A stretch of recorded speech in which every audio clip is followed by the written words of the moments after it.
Hello guys, स्वागत है आप सभी का हमारे YouTube channel inspire physics classes में। आज की इस वीडियो में हम करने जा रहे हैं फिजिक्स के बहुत ही अच्छे क्वेश्चनों की प्रैक्टिस है। इसके अंदर यानी जो भी क्वेश्चन लिए गए हैं वो आपकी आने वाली एयरफोर्स एवं जो नेवी के एग्ज़ाम है उनको ध्यान में रखते हुए यानी लिए गए हैं। दोस्तों, हमारी जो एयरफोर्स की एग्ज़ाम होती हैं उसके अंदर जिस रेशियो के अंदर न्यूमेरिकल और थ्योरेटिकल क्वेश्चन पूछे जाते हैं उन्हीं की रेशियो को ध्यान में रखते हुए मैंने इसके अंदर क्वेश्चनों का कलेक्शन किया है। इसके अंदर आपको हार्ड क्वेश्चन, मॉडरेट क्वेश्चन और इजी लेवल ने तीनों टाइप के क्वेश्चन देखने को मिलेंगे। यानी दोस्तों, हमारा जो एयरफोर्स का जो पैटर्न होता है उसी को ध्यान में रखते हुए मैंने क्वेश्चनों का कलेक्शन किया है। तो देखते हैं आज के इन क्वेश्चनों को। हमारा जो पहला क्वेश्चन है वो आपको स्क्रीन पर दिया गया है। इसमें क्या पूछा गया है कि दिए गए समीकरण P प्लस ए अपॉन में v square into v minus v is equal to नियतांक में ए का मात्रक होगा। इसमें हमें कोई इक्वेशन दी गई है और इसके अंदर जो ये हमारा ए वाला टर्म्स है इसकी यूनिट आपको बतानी है क्या होगी। तो सॉल्व कीजिए इस क्वेश्चन को, यानी खुद से करने की कोशिश कीजिए। दोस्तों, बहुत ही अच्छा क्वेश्चन है। इस क्वेश्चन के अंदर जो कंसेप्ट लग रहा है वो आपके एग्जाम में बार बार पूछा जा चुका है, तो ये क्वेश्चन एग्जाम की दृष्टि से बहुत ही इंपॉर्टेंट है। तो देखते हैं इसका आंसर किस प्रकार से होगा। दोस्तों, इसके अंदर जो कंसेप्ट लग रहा है इसको नोट कर ले यदि आपको नहीं पता है तो। यानी इसके अंदर क्या लग रहा है कि आपको कोई भी इक्वेशन हो, यानी दोस्तों हमारी कोई यानी फिजिक्स के अंदर कोई भी इक्वेशन होती है, जब मान लेते हैं कि a plus b plus c is equal to हमारी कोई भी डी यानी इक्वेशन है, तो इसके अंदर ये जितने भी यानी टर्म्स होते हैं यानी पद होते हैं, इन सभी की जो यूनिट होती है, मात्रक होते हैं, वो एक दूसरे के इक्वल होते हैं यानी बराबर होते हैं। यदि अपन एग्जाम्पल के तौर पर देखें तो दोस्तों, हमारा जो यानी कि गति का तृतीय समीकरण होता है वो हम सभी जानते हैं, वो क्या होता है, v square is equal to u square plus 2as होता है। तो यदि इसके अंदर अपन देखें तो दोस्तों, हमारी जो वी स्क्वायर की यूनिट होगी वो यू स्क्वायर और 2as यानी तीनों की यूनिट यानी एक दूसरे के बराबर होती है। आप इसको सॉल्व भी करके देख सकते हैं। जैसे कि हमारी जो वेलोसिटी की यूनिट हम सभी जानते हैं कि मीटर पर सेकेंड होती है, और यहाँ पर हमारी स्क्वायर है तो हमारी क्या हो जाएगी, मीटर पर सेकेंड स्क्वायर हो जाएगी।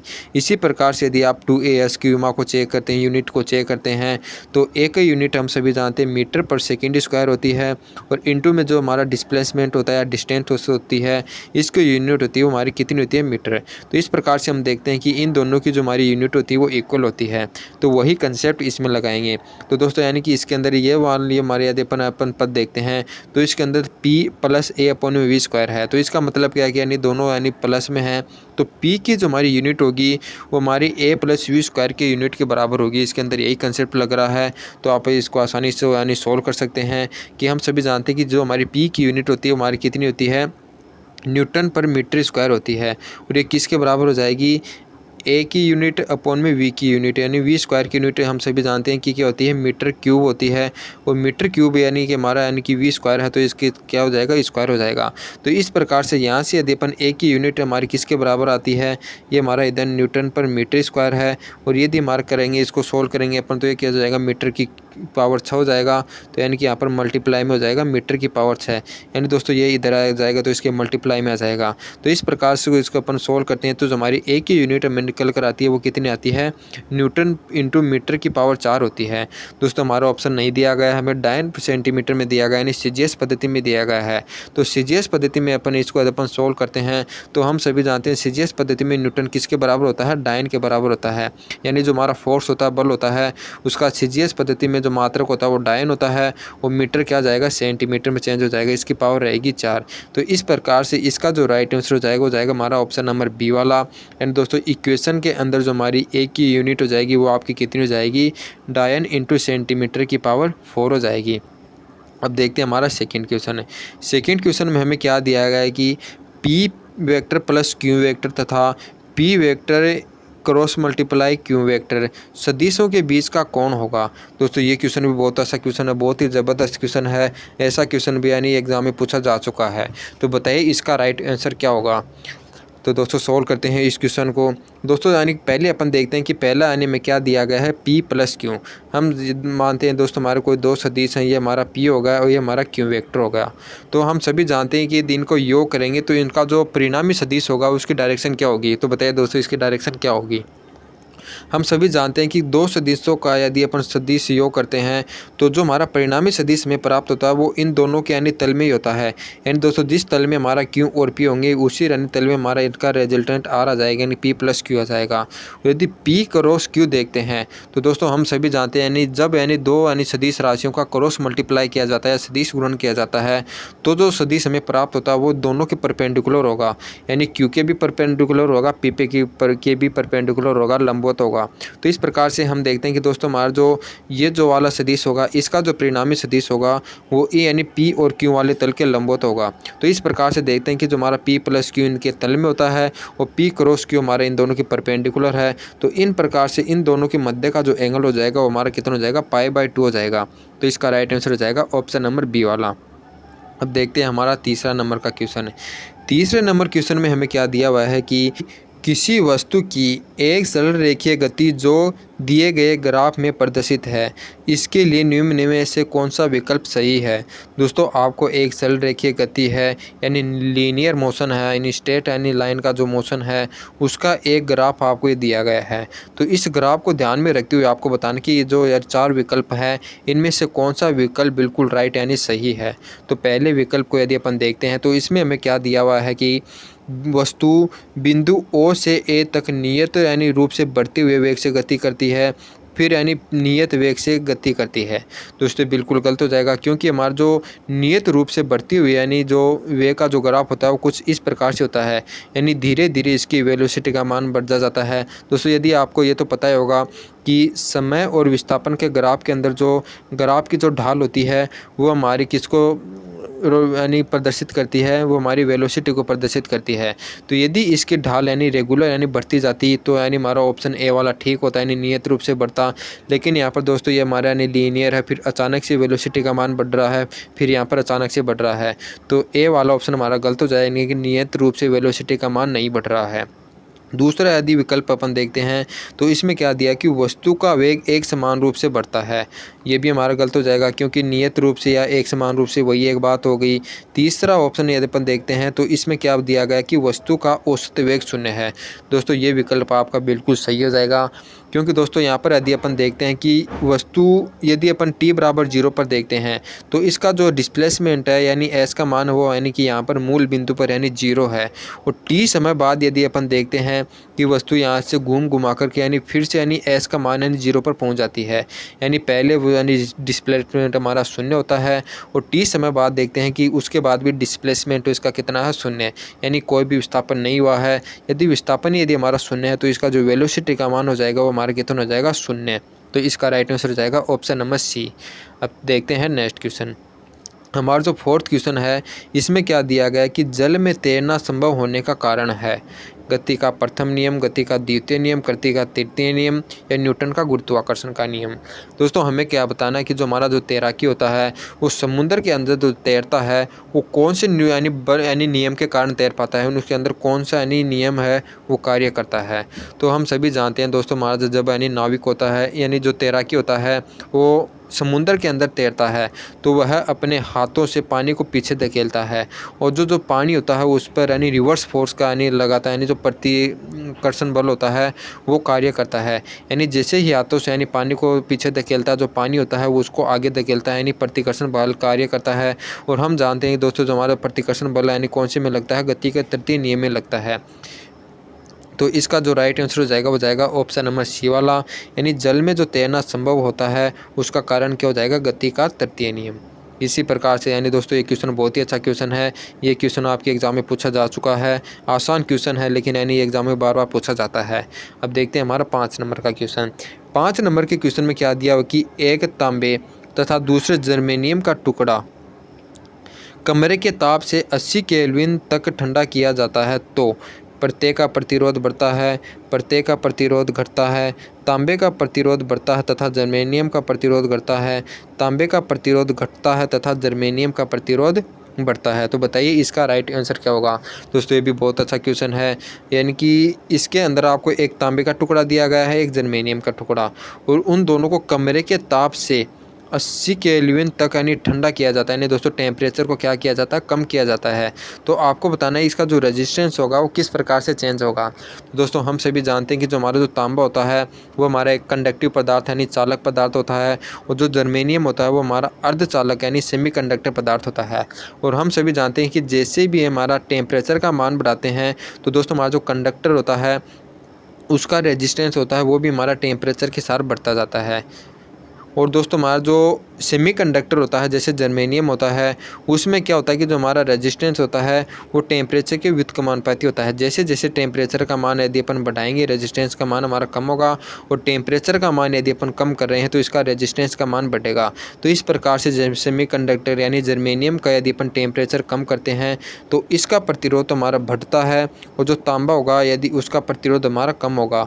तो इस प्रकार से इसका जो राइट आंसर हो जाएगा वो जाएगा ऑप्शन नंबर डी, यानी तांबे का जो प्रतिरोध होगा वो तो हमारा घटेगा तथा जर्मेनियम का प्रतिरोध हमारा बढ़ जाता है। अब चलते हैं नेक्स्ट क्वेश्चन पर।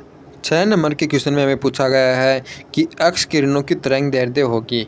दोस्तों यहाँ पर हमें 4 ऑप्शन दिए गए हैं, आपको बताना है कि इनमें से कौन सी वेवलेंथ है एक्स रेज की वेवलेंथ है।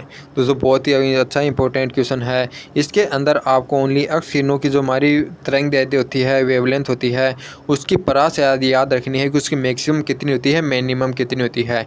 कई बार डायरेक्ट भी क्वेश्चन पूछा गया है कि इनकी परास डायरेक्ट दे देते हैं, तो आपको बतानी है कि इसकी परास कौन कौन सी होती है। दोस्तों और कोई रेज की पूछे या ना पूछे, लेकिन एक्स रेज की आपकी यानी जो हमारी लिमिट होती है वेवलेंथ की वो ज़रूर पूछी जाती है। तो याद रखना जो एक्स रेज होती है उसकी जो वेवलेंथ होती है वो मिनिमम कितनी होती है, 0.1 एंगस्ट्रॉम होती है, और मैक्सिमम कितनी होती है, 100 एंगस्ट्रॉम होती है। यानी इन दोनों के मध्य ही हमारी इसकी वेवलेंथ होती है। तो ये दिए गए ऑप्शन में यदि अपन देखते हैं कि जो हमारी बी वाला ऑप्शन है 2 एंगस्ट्रॉम, वही इन दोनों के बीच में वेरी करता है। यानी सी और डी वाला यानी कि हमारे इनका मान 1 एंगस्ट्रॉम से कम हो जाएगा 0.1 से, और 2000 वो हमारा 100 से ज़्यादा हो जाएगा। तो इस प्रकार से इसका राइट आंसर हो जाएगा ऑप्शन नंबर बी। दोस्तों ये जो हमारी लिमिटेशन है यानी कि जो परास है वो आपको नोट कर लेनी है, क्योंकि यहाँ से डायरेक्ट क्वेश्चन पे पूछा जा चुका है। अब चलते हैं नेक्स्ट क्वेश्चन पर। जो 7 नंबर का क्वेश्चन है इसमें क्या पूछा गया है कि यंग के द्विस्लिट प्रयोग में स्लिटों को प्रकाश करने वाली प्रकाश स्रोत को नीले से बैंगनी कर दिया जाता है। दोस्तों बहुत इंपॉर्टेंट है, यानी प्रकाश को नीला सा बैंगनी कर दिया गया है। तो आपको बताना कि फ्रिंज चौड़ाई किस प्रकार से चेंज होगी, इंक्रीज होगी, डिक्रीज होगी, या बिकम इक्वल या रिमेन कांस्टेंट है। तो बताइए इसका राइट आंसर क्या होगा। दोस्तों बहुत ही आसान क्वेश्चन है। यदि आपको फ्रिंज चौड़ाई का फॉर्मूला पता है यानी बीटा का मान, तो ये क्वेश्चन बिल्कुल आसानी से हो सकता है।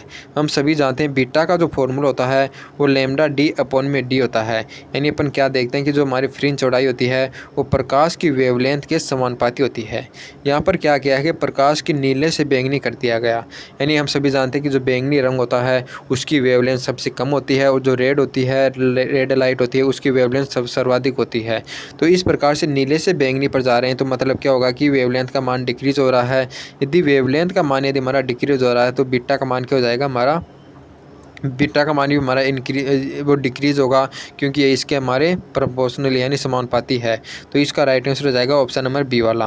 एंड दोस्तों बीटा का मान हमारा क्या है, लैम्डा के समानुपाती है। यदि लैम्डा का मान कम होगा तो बीटा का भी मान हमारा कम हो जाएगा। तो यदि नीले से बैंगनी प्रकाश कर दिया जाता है तो फ्रिंज चौड़ाई का मान घट जाएगा। तो इसका राइट आंसर हो जाएगा ऑप्शन नंबर बी। अब चलते हैं 8 नंबर के क्वेश्चन पर। 8 नंबर क्वेश्चन में हमें क्या दिया हुआ है कि वायु में 42,000 एंगस्ट्रॉम तरंग दैर्ध्य की एक वर्णीय नीली प्रकाश किरण जल यानी जल का अपूर्णांक 4/3 दिया गया है, इसमें गति करती है, तो जल में इसकी तरंग दैर्ध्य क्या होगी। दोस्तों बहुत ही अच्छा क्वेश्चन है। इसके अंदर क्या आपको बताया गया है कि आपके पास कोई एक नीली प्रकाश किरण है, वो वायु के अंदर जब गति करती है तो इसकी जो वेवलेंथ है वो आपको कितनी दी गई है, 42,000 एंगस्ट्रॉम दी गई है। जब यदि जल में यदि गति करती है तो इसकी वेवलेंथ आपको बतानी है कितनी हो जाएगी, और इसका जो अपूर्णांक वो आपको कितना दिया हुआ है, 4/3 दिया हुआ है। अब दोस्तों आप सभी को पता होना चाहिए जो हमारी वायु होती है उसका जो अपूर्णांक होता है, म्यू का मान होता है, वो कितना होता है, 1 होता है। तो यहाँ से दोस्तों म्यू का मान हमें पता है और इसकी वेवलेंथ का मान पता है, और जल के यानी म्यू का मान दिया हुआ तो इसकी वेवलेंथ पूछी गई है, तो ये आसानी से निकाल सकते हैं, क्योंकि हम सभी जानते हैं कि हमारी जो म्यू होती है यानी अपूर्णांक होता है वो वेवलेंथ के व्युत्क्रमानुपाती होता है। या अपन कह सकते हैं कि जो हमारी जो तरंग दैर्ध्य होती है वो हमारी म्यू के व्युत्क्रमानुपाती होती है। तो इस रिलेशन से इस क्वेश्चन को अपन आसानी से सोल्व कर सकते हैं।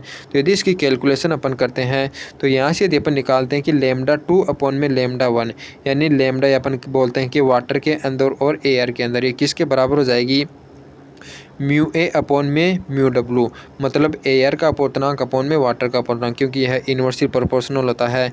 म्यू ए का मान हमें कितना दिया हुआ है, 1 दिया हुआ है, और म्यू डब्लू का मान हमें 4/3 दिया हुआ है। तो 3 ऊपर जाएगा तो हमारा 3/4 हो जाएगा। तो इस प्रकार से म्यू ए का मान हमारे को कितना दिया हुआ है, 42,000, तो 4200, तो 4200 इधर आ जाएगा तो यहाँ पर हमारा मल्टीप्लाई में हो जाएगा, क्योंकि दोस्तों इधर आ जाएगा। तो इसको यदि अपन सोल्व करेंगे तो लगभग हमारा आ जाएगा 3150 एंगस्ट्रॉम होगा। तो इसका जो राइट आंसर हो जाएगा वो जाएगा ऑप्शन नंबर सी वाला, यानी जो हमारी जल के अंदर नीली प्रकाश किरण होगी उसकी वेवलेंथ कितनी हो जाएगी, 3150 एंगस्ट्रॉम हो जाएगी। तो इसका राइट आंसर हो जाएगा ऑप्शन नंबर सी। अब चलते हैं नेक्स्ट क्वेश्चन पर। जो हमारा 9th क्वेश्चन है इसमें हमें क्या दिया हुआ है कि संलग्न परिपथ में 2 बल्ब B1 और B2 प्रतिरोध R और प्रेरकत्व L दिखाए गए हैं। जब स्विच S को खोला जाता है तब, यानी दोस्तों आपको कोई डायग्राम है, इसके अंदर बल्ब B1 B2 और R और L दिए गए हैं। जब इस स्विच को खोला जाता है यानी पहले बंद है, फिर इसको यदि अपन खोलते हैं तो हमें बताना है कि दोस्तों कौन सा बल्ब हमारा जल्दी बुझ जाएगा और कौन सा बल्ब हमारा बाद में बुझेगा। बहुत ही अच्छा क्वेश्चन है दोस्तों। इसके अंदर यदि आपको R और L की प्रॉपर्टी के बारे में पता है तो ये क्वेश्चन आपके लिए बहुत ही आसान क्वेश्चन है। यदि आपको R और L की प्रॉपर्टी नहीं पता है तो ये क्वेश्चन आपके लिए हार्ड हो सकता है। तो दोस्तों अपन देखते हैं। दोस्तों आप सभी ने पता होगा कि जो हमारी जो कुंडली होती है उसके अंदर प्रेरकत्व पाया जाता है, यानी कुंडली के अंदर स्व प्रेरकत्व होता है। प्रेरकत्व का मतलब क्या होता है, इंडक्शन का मतलब क्या होता है कि जब इसके अंदर करंट प्रवाहित किया जाता है तो यही इस करंट का अपोज करता है, और जब यानी इसके अंदर करंट कम होता है तो उसका भी अपोज करता है। यानी दोस्तों करंट इसका मान बढ़ाया जाता है तो यानी कि इसके अंदर एक ऑटोमेटिक करंट उत्पन्न होता है जो इसको नहीं बहने देता, और जब इसके अंदर यदि अपन करंट को कम करना चाहते हैं तो दोस्तों यानी इसके अंदर वो उसका भी अपोज करती है, यानी करंट को अचानक से कम नहीं होने देती। तो यहाँ से अपन देखते हैं कि जैसे ही दोस्तों अपन स्विच को बंद करेंगे तो रेजिस्टेंस के अंदर तो क्या होगा, यानी दोस्तों करंट यानी बिल्कुल अचानक से बंद हो जाएगा तो बल्ब B1 हमारा जल्दी बुझ जाएगा। लेकिन L क्या होगा दोस्तों, उस करंट का अपोज करेगा, यानी कि कुछ देर तक यानी थोड़ी देर तक इसके अंदर करंट रहेगा, यानी अचानक से करंट का मान शून्य नहीं होगा। तो इसके कारण दोस्तों हमारा जो B2 बल्ब हो जाएगा वो थोड़ी देर बाद बुझेगा। तो इसका आंसर क्या हो जाएगा कि जो हमारा जो B1 बल्ब हो जाएगा वो तो हमारा तुरंत बुझ जाएगा, और जो B2 बल्ब होगा वो थोड़ी देर बाद में बुझेगा।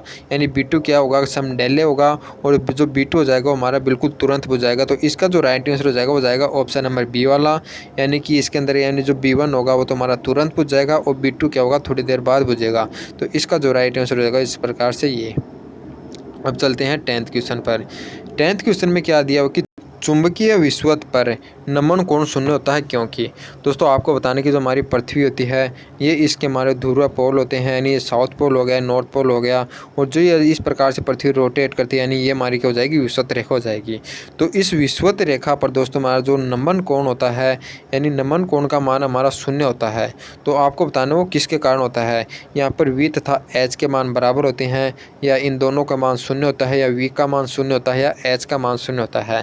दोस्तों V का मान क्या होगा कि यानी कि यहाँ पर जो वर्टिकल यानी चुंबकीय रेखाएं होती हैं वो वर्टिकल मतलब इसके लंबवत है, और हॉरिजॉन्टल मतलब क्या हो जाएगा, क्षैतिज यानी इसके क्षैतिज।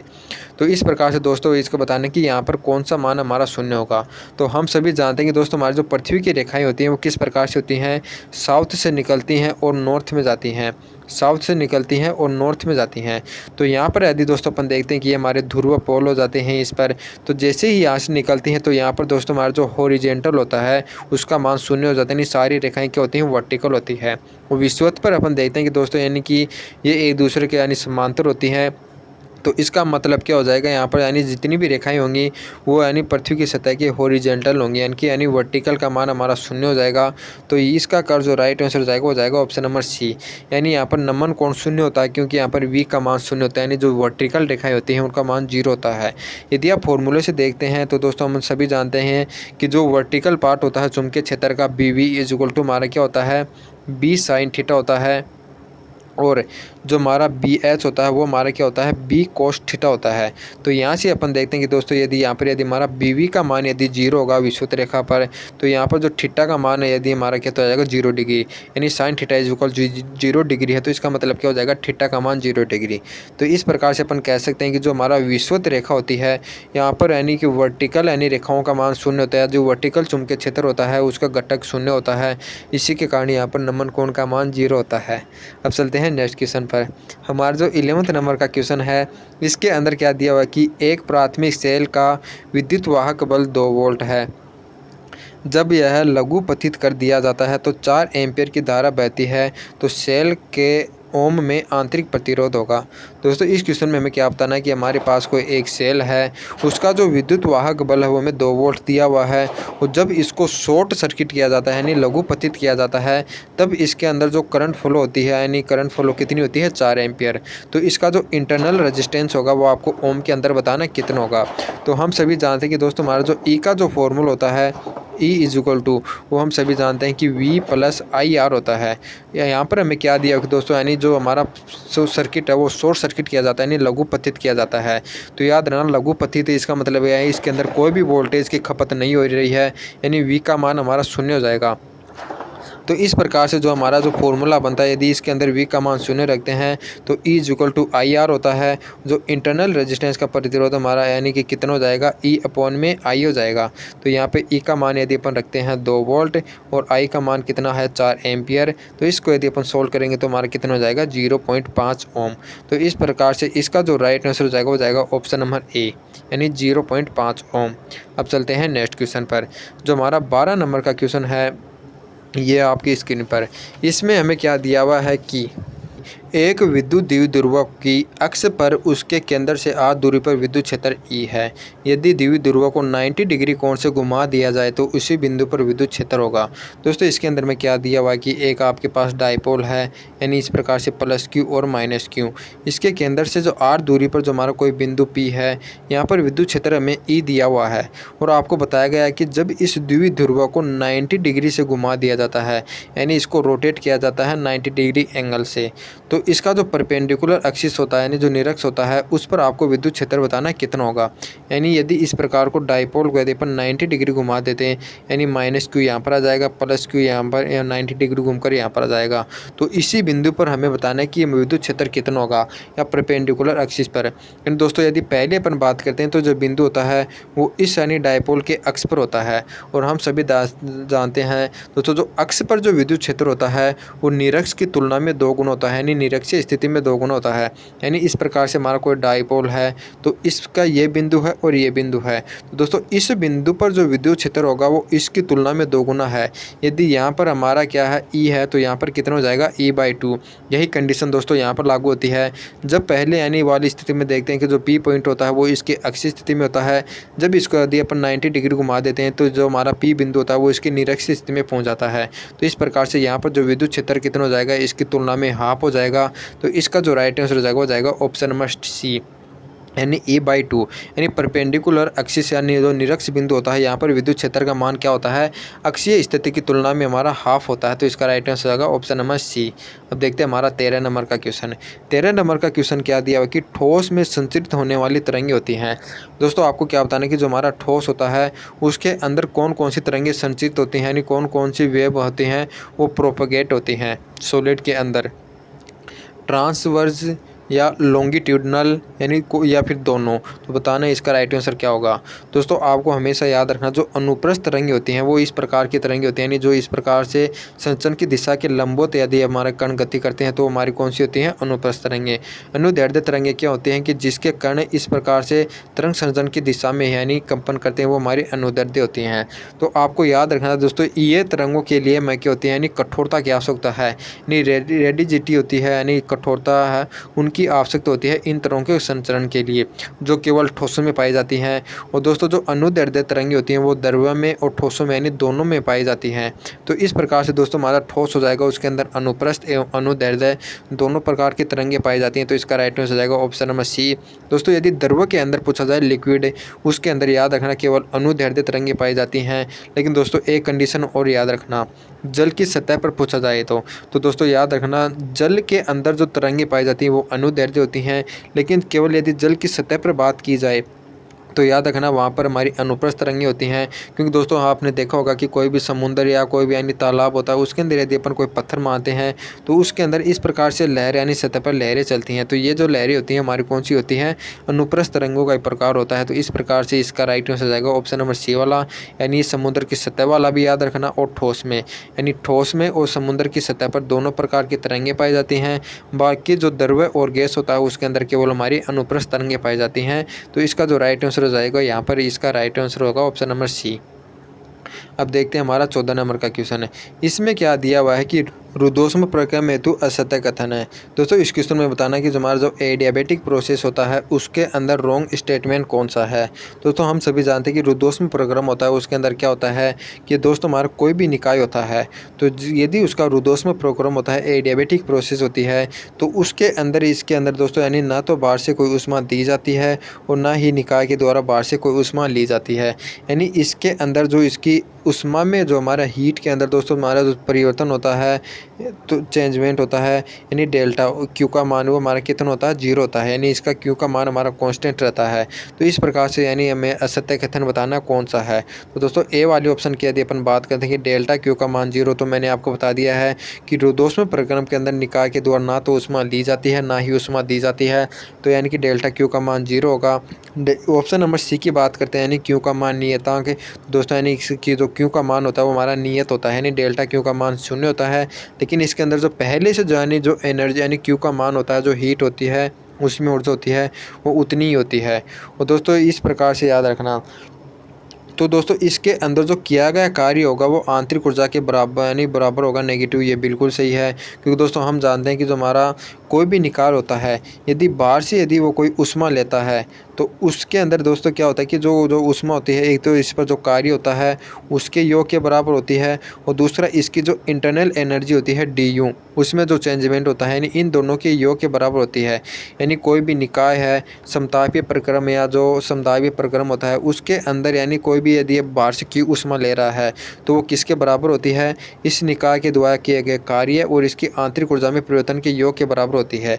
यहाँ पर हम सभी जानते हैं कि यहाँ पर क्यू का मान यदि 0 है तो यदि क्यू का मान 0 करेंगे तो हमारा जो डी डब्ल्यू वो किसके बराबर हो जाएगा, माइनस के डी यू के हो जाएगा। तो ये वाला भी सत्य है। तो हमारा जो असत्य कथन हो जाएगा वो जाएगा कौन सा, डी। क्योंकि दोस्तों इसकी एंट्रोपी निश्चित नहीं रहती है। दोस्तों ये बिल्कुल गलत है, क्योंकि एंट्रोपी का मान इसके अंदर निश्चित रहता है। तो इसका राइट आंसर हो जाएगा ऑप्शन नंबर डी, यानी डी वाला कथन हमारा असत्य है। अब है 15 नंबर का क्वेश्चन। इसमें क्या दिया हो कि नियत आयतन पर एक परमाणु गैस की मोलर विशिष्ट ऊष्मा होती है। दोस्तों आपको क्या बताना है कि जो हमारी मोलर स्पेसिफिक हीट का मान बताना है कांस्टेंट वॉल्यूम पर मोनो एटॉमिक गैस की, यानी मोनो एटॉमिक गैस है, यानी एक परमाणु गैस है, उसकी नियत आयतन पर मोलर विशिष्ट ऊष्मा कितनी होती है ये आपको बताना है। तो दोस्तों जो मोलर विशिष्ट ऊष्मा का जो फॉर्मूला होता है CV, इसका फॉर्मूला आपको डायरेक्ट याद रखना, वो हमारा कितना होता है F/2 इंटू में R होता है। और हमें यहाँ पर कितना दिया हुआ है, एक परमाणु गैस है। तो इसका आपको याद रखना कि जो एक परमाणु गैस के लिए जो F का मान होता है वो हमारा कितना होता है, 3 होता है। तो एक परमाणु गैस के लिए F का मान 3 होता है, तो इसका जो CV का मान कितना हो जाएगा, 3/2 R हो जाएगा। तो इसका जो राइट आंसर हो जाएगा वो जाएगा ऑप्शन नंबर ए। दोस्तों मैं आपको जो हमारा नेक्स्ट वीडियो होगा उसके अंदर एक परमाणु द्विपरमाणु के लिए जितने भी यानी कि ऐप का मान वो अलग अलग आपको नोट करवा दूँगा। अब यानी दोस्तों मेरे पास यानी नोट नहीं है, बाई मिस्टेक हो सकती है, तो दोस्तों मैं आपको गलत नहीं बताना चाहता। यानी जब क्लियर हो जाएगा तो इस क्वेश्चन को मैं एक बार फिर से कराऊंगा। दोस्तों आप याद रखना कि जो एक परमाणु गैस के लिए जो ऐप का मान होता है वो 3 होता है। तो इस प्रकार से इसका जो राइट आंसर हो जाएगा वो जाएगा ऑप्शन नंबर ए वाला, यानी 3/2 इंटू R। और इसका जो दोस्तों और यानी डिटेल में जो एक्सप्लेनेशन है वो आपको नेक्स्ट वीडियो में बताऊंगा। अब हमारा 16 नंबर का क्वेश्चन है। इसमें क्या दिया हुआ कि समान आयतन परंतु भिन्न भिन्न घनत्व रो 1 एवं रो 2 के दो द्रव्य मिलाए जाते हैं तो मिश्रण का घनत्व क्या होगा। दोस्तों इनमें क्या दिया हुआ कि आपके पास इस प्रकार से कोई दो लिक्विड हैं, इनका जो मास है वो यानी अलग अलग है, वो हमारा M1 एवं M2 है। और दोस्तों इनका जो वॉल्यूम है वो समान है यानी वी है, और इनका घनत्व भी अलग अलग है यानी रो 1 एवं रो 2 है। यदि इन दोनों को मिलाकर एक लिक्विड बनाया जाता है तो आपको बताना है कि इस नए लिक्विड का यानी घनत्व कितना हो जाएगा। तो हम जानते हैं जो घनत्व का मान होता है उसका जो फॉर्मूला होता है वो हमारा M/V होता है। तो इस फॉर्मूले से यदि अपन देखते हैं कि इन दोनों का दोस्तों यानी M1 के बराबर हमारा कि M1 इक्वल टू क्या हो जाएगा, इसका घनत्व इंटू में इसका वॉल्यूम यानी रो 1 इंटू वी। ऐसे ही M2 इक्वल टू हमारा क्या हो जाएगा, रो 2 इंटू वी। और दोस्तों रो का यदि अपन मान देखें तो हमारा M/V हो जाएगा। तो इसको यदि अपन आगे यानी सोल्व करते हैं तो दोस्तों नए लिक्विड का जो मास हो जाएगा वो किसके बराबर हो जाएगा, यानी इन दोनों को मिलाने पर बन रहा है तो इसका जो मास हो जाएगा हमारा हो जाएगा M1 प्लस M2, और जो हमारे इन दोनों का जो वॉल्यूम हो जाएगा वो कितनी हो जाएगी, V। यदि इसको आगे अपन सोल्व करते हैं तो ऊपर M1 का मान यदि अपन रखते हैं तो रो 1 V प्लस M2 का मान कितना हो जाएगा हमारा रो 2 V अपॉन में कितना हो जाएगा, ये 2V होगा दोस्तों यहाँ पे, क्योंकि यानी दो यानी V और V आयतन मिलकर 2V होगा। तो इसको यदि अपन आगे यानी सोल्व करेंगे तो V से V हमारा इस प्रकार से कैंसिल हो जाएगा। तो दोस्तों यदि अपन दो समान आयतन वाले लिक्विड को मिलाते हैं तो जो नया घनत्व में कितना प्राप्त होता है, रो 1 प्लस रो 2 अपॉन में 2 प्राप्त होता है।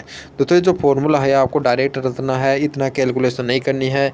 आपको याद रखना जब समान आयतन वाले यानी दो भिन्न भिन्न घनत्व के यानी लिक्विड को मिलाया जाता है, द्रव्य को मिलाया जाता है, तो उसका जो यानी जो मिश्रण का घनत्व कितना हो जाएगा, रो 1 प्लस रो 2 अपॉन में 2। जब दोस्तों यानी समान द्रव्यमान वाले यानी कि द्रव्यों को मिलाया जाता है तो उस कंडीशन के अंदर दोस्तों हमारा जो घनत्व होता है वो हमारा 2 रो 1 रो 2 अपॉन में रो 1 प्लस रो 2 होता है, यानी ऑप्शन नंबर सी वाला। तो आपको याद रखना आयतन यदि हमारा समान है तो ऑप्शन नंबर ए वाला, यदि यहाँ पर समान द्रव्यमान दे दिया जाता है तो हमारा ऑप्शन नंबर सी वाला होता है। तो यहाँ पर इसका जो राइट आंसर हो जाएगा वो जाएगा ऑप्शन नंबर ए। अब ऑप्शन नंबर 17 यानी क्वेश्चन नंबर 17, इसमें हमें क्या बताना है कि एक द्रव्य ठोस की सतह को गिला नहीं करता यदि स्पर्श कोण है। दोस्तों आपको क्या बताना है कि हमारा कोई एक द्रव्य है, यदि वह ठोस की जो सतह है यानी ठोस की सतह इसको गिला नहीं कर रहा है तो आपको बताना है कि जो स्पर्श कोण होता है वो अधिक कोण होगा या न्यून कोण होगा, 90 डिग्री होगा या शून्य होगा।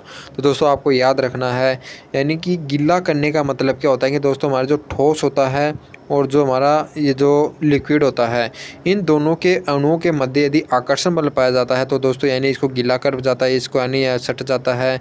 और दोस्तों यदि इन दोनों के मध्य प्रतिकर्षण बल पाया जाता है यानी इसके अणुओं में और इनके मर्दों के मध्य यदि प्रतिकर्षण बल पाया जाता है तो ये इसको गीला नहीं करता है। यदि कोण की बात करें तो दोस्तों यदि इन दोनों के मध्य में यदि आकर्षण बल पाया जाएगा तो यानी कि इस प्रकार से बनेगा यानी इस पर यानी पूरी तरह से यानी फैल जाएगा पानी या कोई भी लिक्विड। तो यानी जो सतह और दोस्तों हमारा जो लिक्विड होता है इनके मध्य का जो कोण होता है वो हमारा 90 डिग्री होता है यानी न्यून कोण होता है, यानी न्यून कोण 90 डिग्री से कम होता है।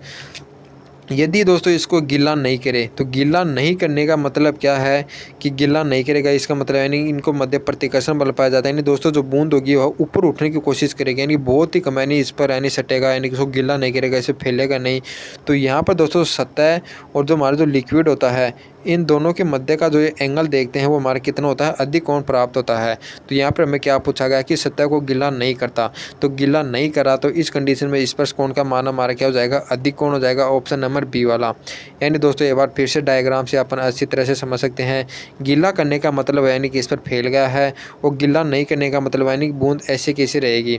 तो यहाँ पर दोस्तों ये जो सतह है ये और ये जो हमारा लिक्विड इन मध्य का जो कोण होता है वो 90 डिग्री होता है। यहाँ पर जो बीच वाली सतह और जो लिक्विड की जो यानी सरफेस होती है यहाँ पर न्यून कोण होता है। तो इस प्रकार से गीला नहीं कर रहा है तो यहाँ पर इसका राइट आंसर जाएगा ऑप्शन नंबर बी वाला। ठीक है। अब हमारा 18 नंबर का क्वेश्चन है। 18वें क्वेश्चन में क्या दिया हुआ कि ए के धातु के दो तार ए तथा बी जिनकी त्रिज्याओं और लंबाइयों का अनुपात क्रम से 2:1 और 4:1 है, तो उस तरह अनुदैर्ध्य बल का अनुपात जो तरह दोनों तारों की लंबाई में समान वृद्धि कर सके। दोस्तों में क्या दिया हुआ कि आपके पास कोई इस प्रकार से कोई दो तार हैं, उसकी जो लंबाई और त्रिज्याओं का जो अनुपात है वो आपको ये दिया हुआ है। तो हमें यानी कि इन पर कितना बल लगाया जाए कि दोस्तों इनकी जो लंबाई में जो परिवर्तन होगा यानी डेल्टा एल का मान वो इक्वल रहे। तो यानी एफ का मान अनुपात आपको बताना है। तो दोस्तों हम सभी जानते हैं कि जो हमारा यंग प्रत्यास्थ गुणांक का जो फॉर्मूला होता है वो एफ अपॉन में ए इंटू में यानी दोस्तों अपॉन में विकृति होती है, यानी विकृति डेल्टा एल अपॉन में एल होती है। यदि यह ऊपर आ जाएगी तो हमारी कितनी हो जाएगी, एल अपॉन में डेल्टा एल हो जाएगी। दोस्तों डेल्टा एल का मान दोनों के लिए समान दिया हुआ है और एफ का मान हमें बताना गया है कि अनुदैर्ध्य बल का जो अनुपात होगा वो क्या होगा। तो यहाँ से यदि दोस्तों अपन यदि एफ इक्वल टू निकालते हैं तो हमें क्या प्राप्त होता है, वाई इंटू ए इंटू डेल्टा एल अपॉन में एल प्राप्त होता है। तो यहाँ से दोस्तों अपन देखते हैं कि हमारे डेल्टा एल में समान परिवर्तन होता है और दोनों तारे यानी एक ही धातु के बने हुए हैं, यानी एक ही धातु के बने हुए हैं। तो यहाँ पर यानी दोनों का जो यंग प्रत्यास्थ गुणांक होगा वो भी हमारा सेम होगा, क्योंकि यंग प्रत्यास्थ गुणांक होता है वो धातु की प्रकृति पर निर्भर करता है। तो इस प्रकार से दोस्तों अपन देखते हैं कि जो हमारा अनुदैर्ध्य बल होगा एफ है वो किस किस के समानुपाती होता है। एक तो ए के समानुपाती होता है और दूसरा एल के व्युत्क्रमानुपाती होता है। अपन कह सकते हैं कि आर स्क्वायर के समानुपाती होता है और एल के व्युत्क्रमानुपाती होता है। तो दोस्तों इस प्रकार से यदि अपन देखते हैं कि जो हमारा F1 अपॉन में F2 यानी इनका जो अनुपात हो जाएगा वो किसके बराबर हो जाएगा, R1 का स्क्वायर अपॉन में R2 का स्क्वायर अपॉन में L2 अपॉन में L1। तो यहाँ पर यदि त्रिज्याओं का अनुपात हमें कितना दिया हुआ है, 2:1, इसका स्क्वायर करेंगे तो हमारा 4:1 हो जाएगा। L1 अपॉन L2 ये हमारा कितना दिया हुआ है, 4:1 है। तो दोस्तों L2 अपॉन में L1 है यानी ये उल्टा हो जाएगा, तो ये हमारा हो जाएगा 1/4। तो इसको आगे अपन यदि अपन सोल्व करते हैं तो हमारा कितना प्राप्त होता है, 1। तो इस प्रकार से दोस्तों हमारा जो F1 और F2 का मान कितना हो जाएगा, 1:1 हो जाएगा। यानी दोस्तों यानी कि यदि इन पर यानी समान बल लगाएंगे हम तो इनकी जो लंबाई में परिवर्तन होगा वो समान होगा। तो इस प्रकार से इसका जो राइट आंसर हो जाएगा वो जाएगा ऑप्शन नंबर ए वाला। यानी बहुत ही यानी दोस्तों ज़्यादा हार्ड क्वेश्चन नहीं है, लेकिन दोस्तों आपकी जो एयरफोर्स की एग्ज़ाम होती है इसके अंदर एक आधा क्वेश्चन ऐसा ज़रूर पूछा जाता है। अब देखते हैं हमारा लास्ट सेकंड क्वेश्चन है, 19वां क्वेश्चन है। इसमें क्या दिया हुआ कि पृथ्वी पर पलायन वेग। दोस्तों हमारा जो पृथ्वी का जो पलायन वेग होता है यानी जो एस्केप वेलोसिटी है उसके यानी संबंध में यानी 4 कथन दिए हुए हैं। तो आपको बताना कि कौन सा कथन सत्य है। यानी जो पृथ्वी का जो पलायन वेग है वह चंद्रमा का जो पलायन वेग होता है इससे कम होता है। दोस्तों बिल्कुल गलत है, क्योंकि जो चंद्रमा का जो पलायन वेग होता है वो पृथ्वी की तुलना में कम होता है, न कि पृथ्वी का कम होता है, यानी पृथ्वी का ज़्यादा होता है। तो ए वाला हमारा यानी गलत है। बी वाला देखते हैं कि पिंड के द्रव्यमान पर निर्भर करता है। दोस्तों ये भी गलत है, क्योंकि जो हमारा वी का जो फॉर्मूला होता है इसके वेलोसिटी, इसका जो फॉर्मूला होता है वो √2gm अपॉन में ये हो जाएगा R अपॉन में H होता है। यानी दोस्तों यह है केवल यानी जो हमारी पृथ्वी होती है उसके मास पर निर्भर करता है, न कि स्मॉल m यानी पिंड के द्रव्यमान पर निर्भर नहीं करता है। तो ये भी हमारा गलत हो जाएगा। सी वाला क्या है कि प्रक्षेपण की दिशा पर निर्भर करता है। दोस्तों इसके कहीं पर भी थीटा नहीं है, तो याद रखना यह दिशा पर भी निर्भर नहीं करता, यह उस ऊंचाई पर निर्भर करता है जहाँ से वस्तु को प्रक्षेपित किया जाता है। दोस्तों यह H पर निर्भर करता है। तो इसका जो राइट आंसर हो जाएगा वो जाएगा ऑप्शन नंबर डी वाला। याद रखना दोस्तों यानी बहुत इंपॉर्टेंट क्वेश्चन है। जो एस्केप वेलोसिटी होती है वी का मान, यह ना ही यानी पिंड जो होता है उसके मास पर निर्भर करता है और ना ही डायरेक्शन पर निर्भर करता है। यह केवल यानी जो हमारा ग्रह होता है यानी पृथ्वी या चंद्रमा उसके मास पर निर्भर करता है, और दूसरा यानी कि उसको कितनी ऊंचाई से यानी छोड़ा जा रहा है यानी भेजा जा रहा है तो उस ऊंचाई पर निर्भर करेगा। तो इसका राइट आंसर हो जाएगा ऑप्शन नंबर डी वाला। अब देखते हैं हमारा नेक्स्ट क्वेश्चन है, जो यानी लास्ट क्वेश्चन है आज का हमारा। उसमें क्या दिया हुआ कि एक बंदूक से गोली दागी जाती है, यदि बंदूक पीछे की ओर गति करने हेतु स्वतंत्र हो तब बंदूक की गतिज ऊर्जा होगी।